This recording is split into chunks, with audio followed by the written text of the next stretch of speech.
So sovereignty is important aspect of any definition of state.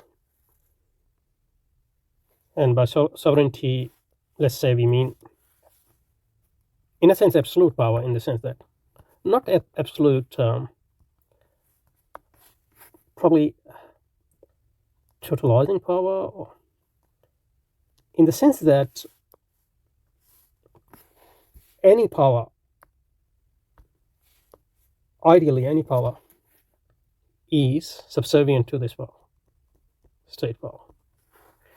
And whatever power is allowed within a state is sanctioned by this state.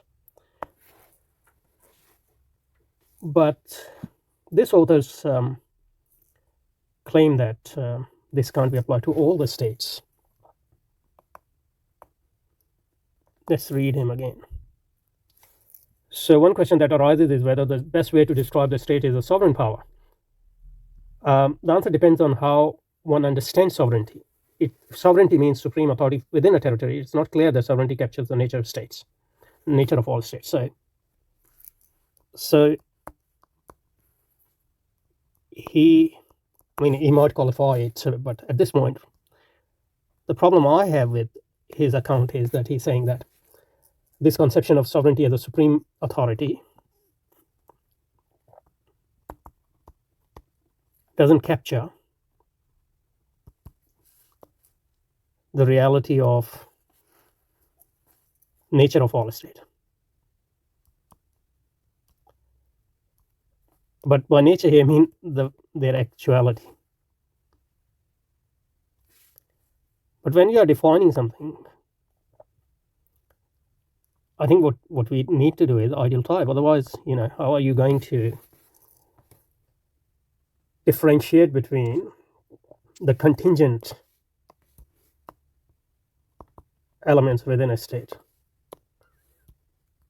what constitutes a state, and necessary element? There's no other way to, unless you just do empirical generalization and you only keep elements which are shared by all the states. And that sort of approach or method has its own problems. So what I'm saying is, what we should be looking at is state as an ideal type, or what a state aspires to do, and how it, not what it is able to do,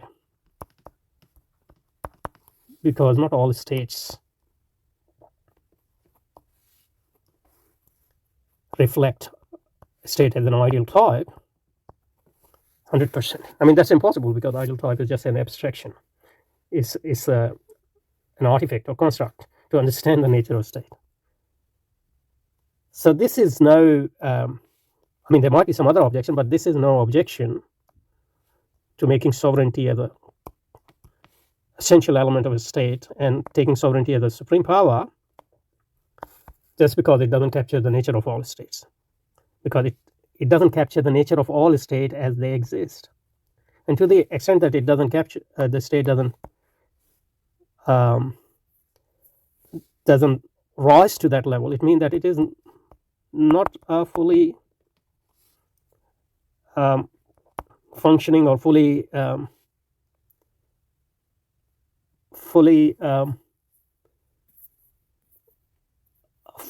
state, in the sense that although it aspires to be a state, but it can't achieve that level to the extent that it is not a supreme power.